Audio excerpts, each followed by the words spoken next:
나는 1997년 8월 19일과 22일에 전 국가대표 축구 선수 데이비드 파크스를 만났다. 먼저 그의 축구 인생에 대한 질문으로 인터뷰를 시작했다. 12살 때 축구에 매료되어 마침내 아일랜드 청소년 국가대표 16세 이하 팀과 18세 이하 팀으로 발탁되었지요. 온 세상이 내 것 같은 기분이었습니다. 그 후 맨체스터 유나이티드의 바비 찰턴과 조지 베스트 같은 선수들과 겨루기도 했고 산토스의 펠레와도 흥미진진한 시합을 할 기회가 있었습니다. 그리고 결국 아일랜드 국가대표 선수가 되었지요. 그럼 가수는 어떻게 시작하게 되었나요? 우연한 기회에 그렇게 되었습니다. 12살 때 축구에 마음을 빼앗기기 전까지는 소년 성가대에서 활동했습니다. 그로부터 10년 후 우연한 기회에 노래 경연대회에 나가 1등을 했지요. 매형이 저와 상의도 없이 대회 예선에 제 이름으로 신청을 했던 겁니다. 그때 27살이었고 소년 성가대 이후 음악 레슨을 받은 적도 없었습니다. 어느새 제게는 제2의 프랭크 시네트라라는 별명이 붙었고 직업 가수로 활동해보라는 권유가 있었습니다.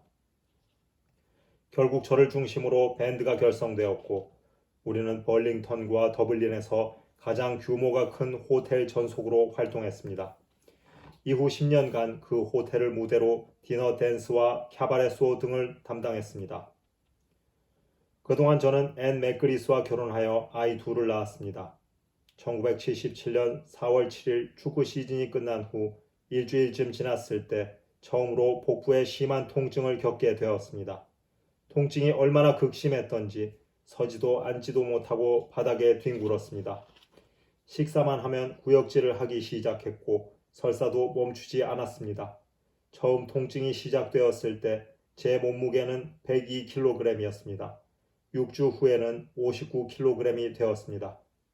결국 병원에 가서 검사를 받았는데 크론병이라는 진단을 받았지요.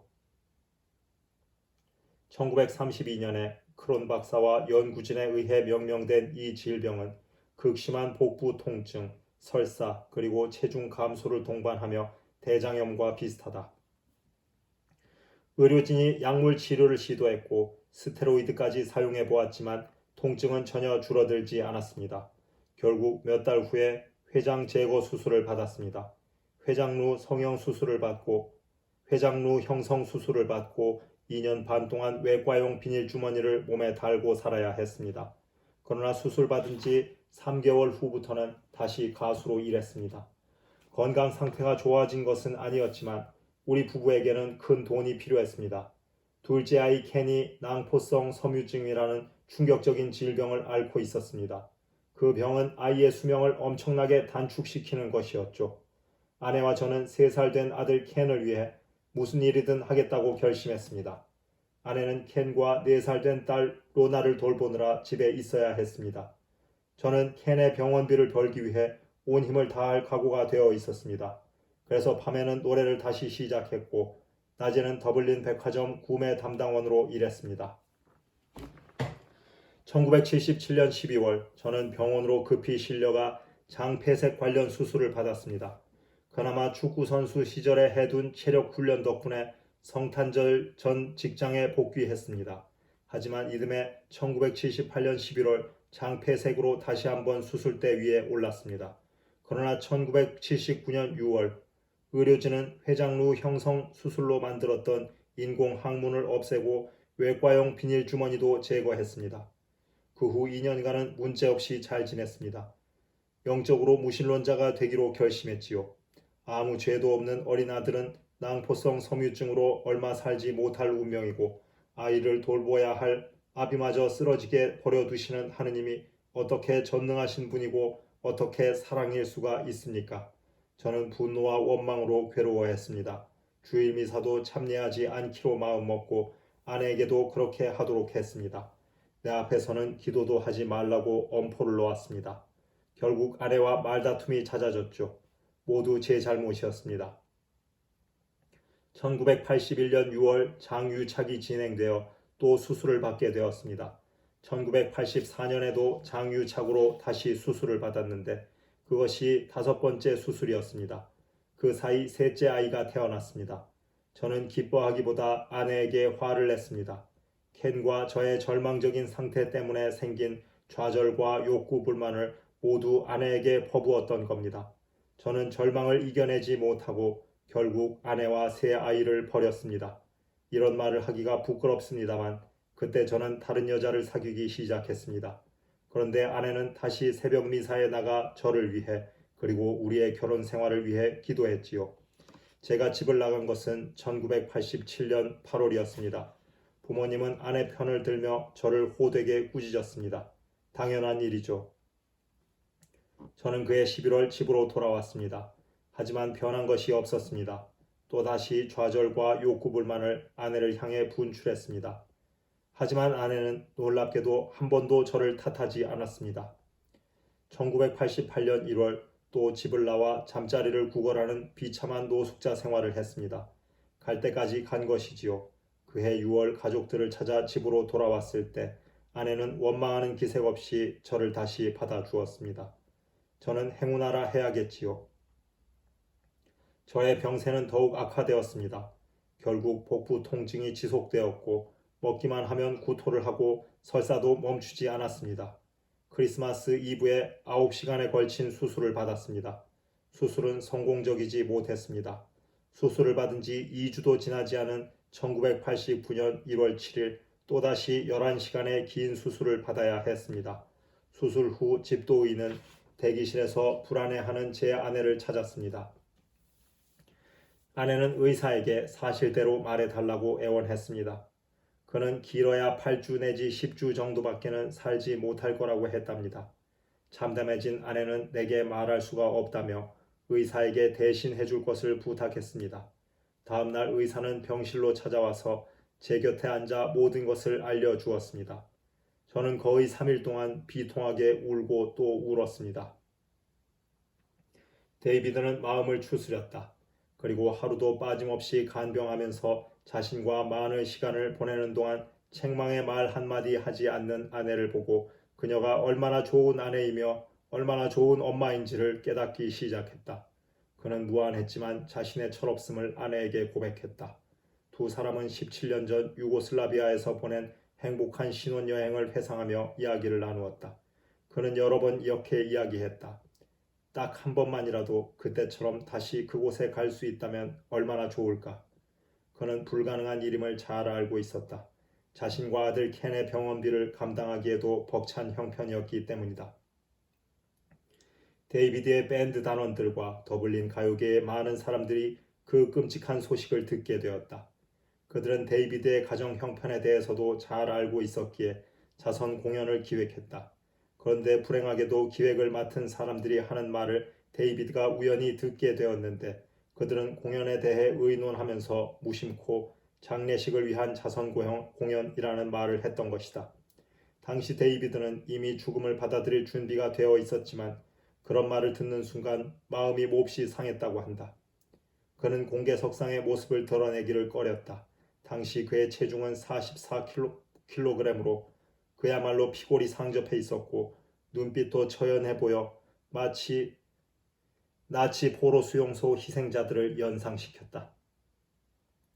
1989년 2월 27일 더블린의 그린아일 호텔 대형 리셉션 룸에는 아일랜드의 유명 연예인들이 대거 참석했다.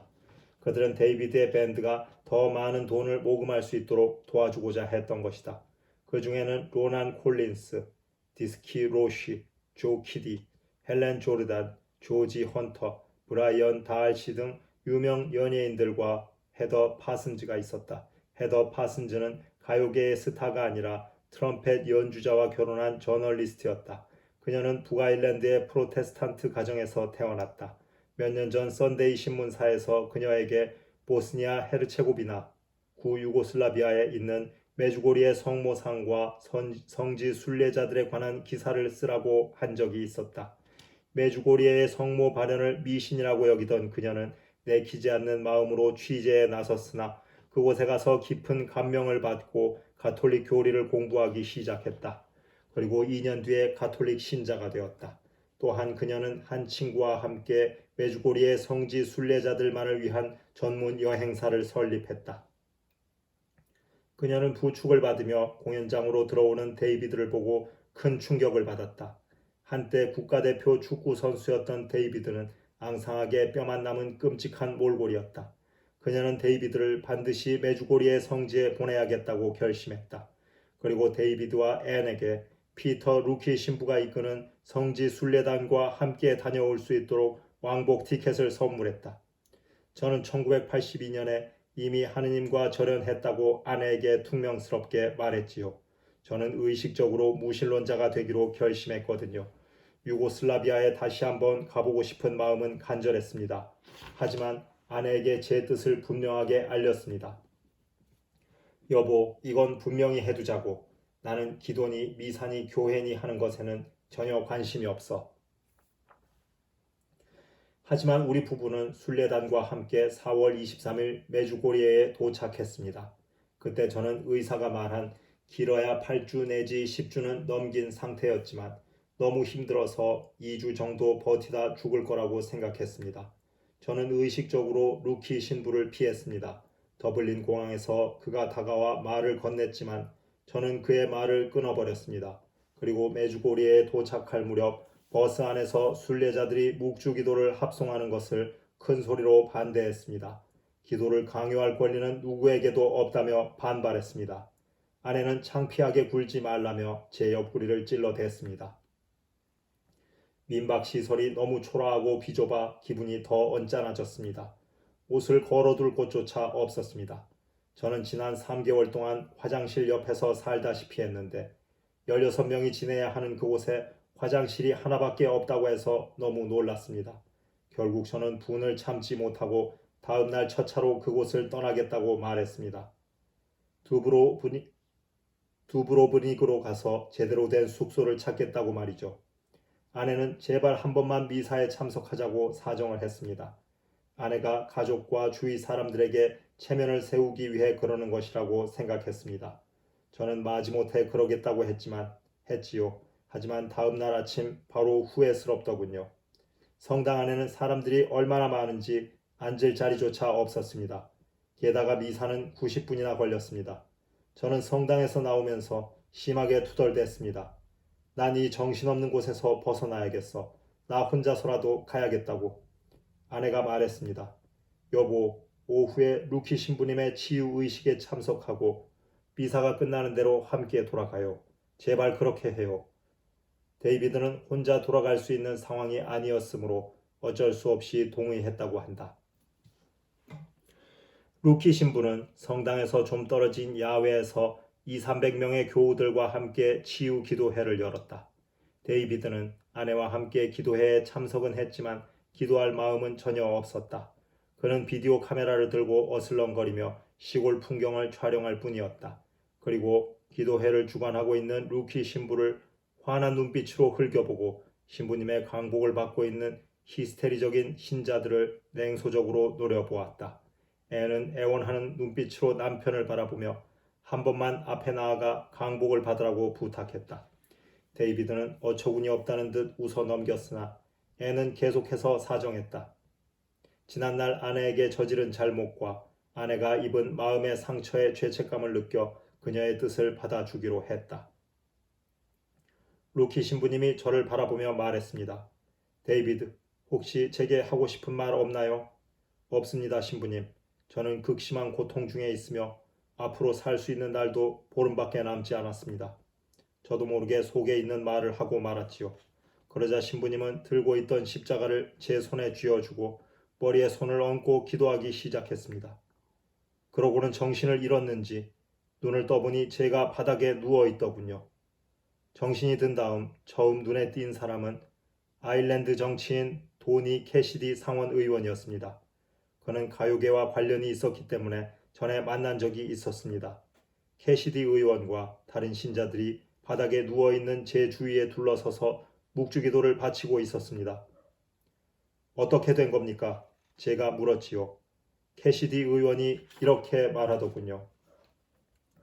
맙소사 데이비드, 성령께서 개입하셨다네. 자네는 20분 동안 그분 안에 있었다네. 저는 머리끝에서 발끝까지 온몸이 타는 듯한 뜨거운 열을 느꼈습니다. 난생 처음 경험하는 느낌이었습니다.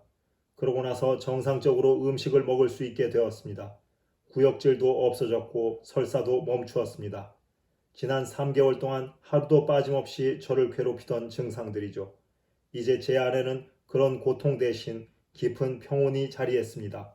그 평온은 오랫동안 누려보지 못했던 소중한 것이었습니다. 다음 날 저는 몇 년 만에 처음으로 고해성사를 받으러 갔습니다. 그리고 아내와 함께 포드브로 언덕에 올랐습니다. 1981년 6월 유고슬라비아의 10대 아이들에게 성모님께서 발현하신 바로 그 언덕이지요. 200여 명의 사람들이 바닥에 앉아 헝가리어로 묵주기도를 바치고 있었습니다. 아내와 함께 그들 곁에 자리를 잡고 앉았습니다. 기도하고 싶었지만 주님의 기도와 성모성이 생각나지 않았습니다. 아내는 제가 난감해하는 것을 보고는 자리에서 일어나더군요. 제가 그 자리를 뜨고 싶어 한다고 생각했기 때문이죠. 저는 자리에서 일어나 아내를 꼭 끌어안고 용서를 빌며 울음을 터뜨렸습니다. 아내도 저를 부둥켜 안고 울었습니다. 전에는 경험하지 못했던 소중한 평화를 가슴속에 담고 메주고리에를 떠났습니다. 만일 하느님께서 내게 그동안 겪었던 고통스러운 크론병이 재발은 하겠지만 지금 누리고 있는 평화는 잃지 않을 것이라고 말씀하신다면 저는 이렇게 응답하겠습니다. 주님, 제 안에 이 평화가 남아있는다면 그렇게 되어도 좋습니다. 주님, 저는 크론병이 재발해도 기꺼이 받아들여 제가 그동안 아내와 부모님 그리고 처가 어른들께 드린 피해와 고통에 대한 보상으로 삼겠습니다. 메주고리에를 떠난 지 이틀 후에 주치의를 찾아갔습니다. 그는 제 모습을 보고 깜짝 놀랐습니다. 메주고리에에서 지낸 일주일 동안 제 몸무게는 약 2kg 늘었고 굽었던 몸도 곧게 펴져 걸음걸이도 당당해졌습니다. 복부 통증도 구역질도 설사도 사라졌습니다. 주치의는 저를 입원시켜 여러 가지 검사를 한 후 결과를 전화로 알려주었습니다. 당신 몸 어디에도 크론병의 징후는 발견되지 않았습니다. 완전히 사라졌습니다. 1989년 중반이 되자 데이비드는 풀타임으로 일할 수 있을 만큼 건강해졌다. 낮에는 비디오 관련 회사에 근무하고 밤에는 연예인으로 일했다. 그들은 여전히 심한 적자 상태였고 아들 켄은 차도가 없었다. 그해 8월 중순 데이비드는 극적인 치유 경험을 노래에 담아 종교 프로그램에 방송해보자는 제의를 받았다. 곧 음반 녹음에 들어갔다. 그는 메주고리의 성모님께 감사드리는 마음에서 슈베르트의 아베 마리아를 대표곡으로 했다. 그리고 메주고리에를 방문하여 그곳에서 크리스마스 캐럴 음반 녹음을 했다. 미국 캘리포니아에서 마리아니스트 대회를 준비하던 한 신부가 데이비드의 음반을 듣고 놀라운 치유 경험담과 노래를 들려달라고 부탁했다. 데이비드는 캘리포니아에 가서 무려 6천여 명의 청중 앞에서 노래를 부르고 자신의 기적 치유 경험을 간증했다. 그가 이야기를 마쳤을 때 청중들은 감동의 눈물을 흘리며 그에게 기립박수를 보냈다. 이를 계기로 데이비드의 새 인생이 시작되었다. 그는 카바레 가수 생활을 완전히 청산했다. 데이비드는 얼마 전 성음악 음반 5집을 냈다. 그는 캘리포니아 대회 같은 형식으로 아일랜드, 영국, 스코틀랜드, 미국, 뉴질랜드, 그리고 호주에서 순회 강연을 했다. 나는 1997년 12월 호주 시드니의 콩코드 웨스트에서 걸린 강연에 참석했다. 실로 엄청난 청중이 모였다. 애는 남편의 음성도 변했다고 말했다. 나이트클럽에서 노래 부를 때는 들어보지 못한 풍부한 가창력의 영적 분위기까지 물씬 풍긴다고 했다. 아내의 말에 데이비드가 빙긋 웃었다. 지금 나처럼 행복해진다면 누구든 음성이 그렇게 변할 거야. 그리고 덧붙였다. 주님을 위해 노래하는 것이 즐겁습니다. 내가 가진 모든 것은 그분의 것이며 그분한테서 오는 것입니다. 복화술사가 자기 인형을 이용하듯 하느님께서 저를 이용하시는 것이 매우 기쁩니다. 데이비드가 순회 강연 초창기에 가장 힘들었던 부분은 아내와 아이들을 한 번도 아니고 여러 번 버렸다는 이야기를 하는 것이었다고 한다. 그럼에도 그 수치스러운 부분까지 모두 이야기해야 한다는 의무감을 느꼈다고 한다. 이에 대해 나는 다음과 같이 말했다. 그것이 얼마나 어려운 일이었을지 충분히 짐작합니다. 하지만 그 부분이 결혼 생활의 회의를 느끼고 갈팡질팡하는 사람들에게 특별한 도움이 되었을 것입니다. 영화와 텔레비전 드라마와 소설에서 불성실한 결혼 생활을 자연스럽고 정상적인 것으로 또는 그로 인한 상처가 보상될 수 있는 것처럼 그려내고 있지 않습니까? 이혼이 유일한 해결 방법인 것처럼 묘사되고 있는데 자녀들에게는 정말 끔찍한 짓이지요. 자신의 실패를 인정한 당신의 용기와 앤의 헌신적인 사랑과 용서는 결혼 생활에 위기를 겪고 있는 다른 부부에게 도움이 될 것이라 믿습니다. 복음서가 전하는 실패담, 시몬 베드로, 의심 많은 토마, 창녀 막달라 마리아 등은 우리에게 의미가 깊으며 용기를 북돋아주는 이야기 아닙니까? 흔히 알코올 중독을 극복해낸 사람들의 증언이야말로 알코올 중독으로 고생하고 있는 이들에게 용기를 주어 AA 단주 모임에 나오게 하는데 가장 효과적이지 않습니까? 데이비드는 고개를 끄덕였다. 그렇습니다. 파경 위기를 넘기고 우리 가정을 지키게 된 것과 우리 가족이 누리게 된 평화는 저의 육체적 치유보다 훨씬 더 중요합니다.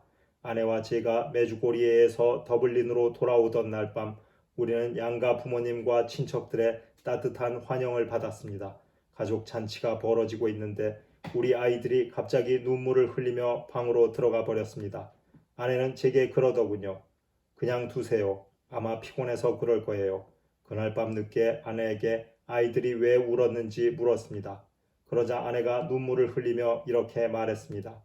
당신이 그렇게 행복해하는 모습을 본 적이 없었기 때문에 아이들도 행복한 마음에 울었다지 뭐예요.